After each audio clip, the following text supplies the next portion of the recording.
খবরগুলো প্রচার করা হচ্ছে সবগুলো চ্যানেলেই। সেটি হচ্ছে ওসমান হাদিকে সিঙ্গাপুরে নেওয়া হচ্ছে। অ্যাম্বুলেন্স ছুটছে এয়ারপোর্টের দিকে। বাংলাদেশের ঘড়িতে এখন 1:26। ইতিমধ্যে সিঙ্গাপুর থেকে এয়ার অ্যাম্বুলেন্স এসছে হজরত শাহজালাল বিমানবন্দরে। সেখান থেকে নেওয়া হবে। জীবন মৃত্যুর সন্ধিক্ষণে ক্রিটিক্যাল অবস্থায় বাংলাদেশের চিকিৎসা শেষ। হাদি যাচ্ছেন, সাথে তার 2 ভাই যাচ্ছে। সিঙ্গাপুর থেকে 2 সদস্যের মেডিকেল টিম এসছে। জানি না হাদি শেষ পরিণতি কি হবে। একটু আশার আলো দেখতে পাচ্ছি এই কারণে যে সিঙ্গাপুরে যেহেতু উন্নত চিকিৎসা বিশ্বের প্রথম সারির যে 2-4-5টা হাসপাতাল আছে তার মধ্যে অন্যতম সিঙ্গাপুর। সেই সিঙ্গাপুরেই নেওয়া হচ্ছে। ইতিমধ্যে জেনেছেন যে তার ব্রেইনে যে গুলি লেগেছে সেটি অপারেশন করা হয়েছে, কিন্তু পুরোপুরি সম্ভব তিনি শঙ্কামুক্ত নন। অপারেশনের পরও শঙ্কা রয়ে গেছে। তার ক্রিটিক্যাল অবস্থার মধ্যে আছে, ভেন্টিলেশনে আছে। এই অবস্থায় তাকে এয়ার অ্যাম্বুলেন্সে করে সিঙ্গাপুরে নেওয়া হবে। আশা করা যায় আজকের মধ্যেই তো তিনি পৌঁছাবেন। 3-3.5 ঘন্টা সময় লাগে বাংলাদেশ থেকে যদি এয়ার অ্যাম্বুলেন্সটা পৌঁছায়। তারপরেই জরুরিভাবে তার অপারেশন করা হবে। সরকার রাষ্ট্র হাদির পাশে আছে, জনগণ পাশে আছে, সবার দোয়া আছে। অর্থ উপদেষ্টা বলেছেন যে হাদির সমস্ত খরচ বহন করবে মন্ত্রণালয়, অর্থাৎ সরকার রাষ্ট্র তার খরচ বহন করবে। তার বিনিময়ে যদি হাদি সুস্থই ফিরে আসেন, এটা আলহামদুলিল্লাহ, এটাই এখন চাওয়া। পাশাপাশি একটা কথা বলবো, এই হাদির ঘটনাকে কেন্দ্র করে এমন কোনো পরিস্থিতি তৈরি করা উচিত হবে না যেটা সরকারের কার্যক্রমকে ব্যাহত করে বা সরকারের যে সদিচ্ছা সেই সদিচ্ছাটাকে নষ্ট করা হয়। জনগণের সামনে সরকারকে ভিলেন বলায় লাভ নেই, কারণ পরিস্থিতির শিকার সরকার, জনগণ সবাই মিলে। এখানে সবাই সহযোগিতা করে ঐক্যবদ্ধ থেকে, যেমন ঘটনার পরপরই প্রধান উপদেষ্টা 3টি রাজনৈতিক দলকে ডেকে বলেছেন যে এরকম পরিস্থিতিতে ঐক্যবদ্ধ থাকতে। 3টি রাজনৈতিক দলও বলেছে যে তারা এখন পরস্পরের বিরুদ্ধে এমন কোনো অবস্থান নেবেন না যাতে জনগণ বিভ্রান্ত হয়, জনগণ বিভক্ত হয়, জনগণ হতাশ হয়।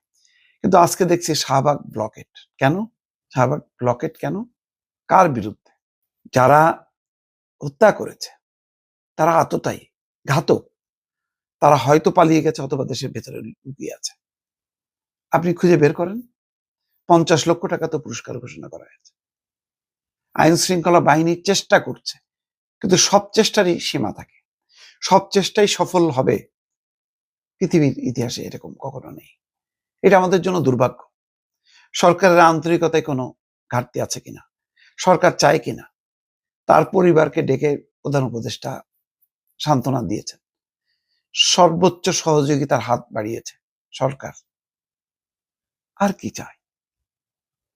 হাদির মতন তরুণের পাশে রাষ্ট্র সরকার নাও থাকতে পারত, কিন্তু থেকেছে।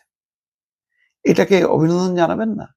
আজকে আবার দেখলাম যে ডাকসুর এখানে ছাত্র জনতার ডাক দেওয়া হয়েছে স্বরাষ্ট্র মন্ত্রণালয়, স্বরাষ্ট্র উপদেষ্টার তার পদত্যাগের দাবিতে।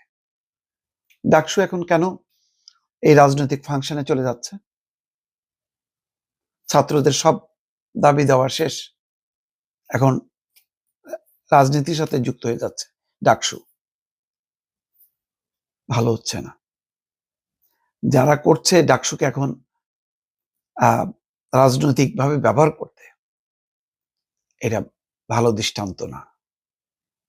এই সরকার ডাকসুর, এই সরকার জামাতের, এই সরকার বিএনপির, এই সরকার জনগণের। যদি কেউ সরে যায় সরকার থাকে না। সরকারকে ফেলাই দেবেন, কি লাভ? জাহাঙ্গীর আলম চৌধুরীকে সরাই দিয়ে আপনি কাকে আনতে চাচ্ছেন? কে পরিস্থিতি সামাল দেবে? সামনে নির্বাচন, আইন শৃঙ্খলা পরিস্থিতি ভয়াবহ, পুলিশ টালমাটাল অবস্থা, ভেঙে পড়েছে। আপনি তার মধ্যে চাপ তৈরি করে মানে কিসের ফায়দা লোটার চেষ্টা করছেন? দেখেন, বড় রাজনৈতিক দল বিএনপি অনেকটা স্তম্ভিত। তারা পরিস্থিতি বোঝার চেষ্টা করছে এবং দ্রুত বেগে এই ঘটনা ঘটার সাথে সাথে তারা বুঝতে পারছে যে এখন দেশ নেতৃত্বের সংকটে আছে। এই কারণে তারেক রহমানের আসার সময় তারা নির্দিষ্ট করেছে। কিন্তু এখন মনে হচ্ছে তারেক রহমান আসার আগেই হয়তো পরিস্থিতি এমন একটা পর্যায়ে নিতে চায় কেউ কেউ, যাতে আর অন্তত যাই হোক না কেন নির্বাচনের মাঠ বলতে আর কিছু থাকবে না, পরিস্থিতি অন্যদিকে নেয়ার চেষ্টা করা হচ্ছে। হাদি সিঙ্গাপুরে সুচিকিৎসার জন্য নেওয়া হয়েছে, উন্নত চিকিৎসার জন্য, তার জীবনটা যাতে ফিরে আসে। এই সময় দেশে যদি এই অশান্তি শুরু হয়, তাহলে নির্বাচন কবে হবে? নির্বাচনী যে একটা জোয়ার তুলে সমস্ত ষড়যন্ত্র নস্যাৎ করে দেশটা যে আবার একটা গণতান্ত্রিক পথে পরিচালিত হবে, তার কোনো লক্ষণ আছে? কি ধরনের কর্মসূচি? শাহবাগ ব্লকেট, ইচ্ছা হলো মানে সচিবালয় ঘেরাও, স্বরাষ্ট্রমন্ত্রী পদত্যাগ। এখন কি এই সময়? বরং দৃঢ় ঐক্য দেখানো উচিত, কারোর বিরুদ্ধে যাওয়া উচিত না। দৃশ্যমান যেই যারা অপারেশন গুলো করছে, সরকারকে অকার্যকর করে লাভ নেই।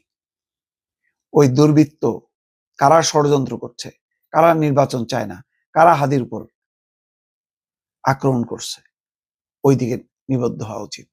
এখানে সরকারকে, বিএনপিকে ভিলেন বানায় লাভ নেই।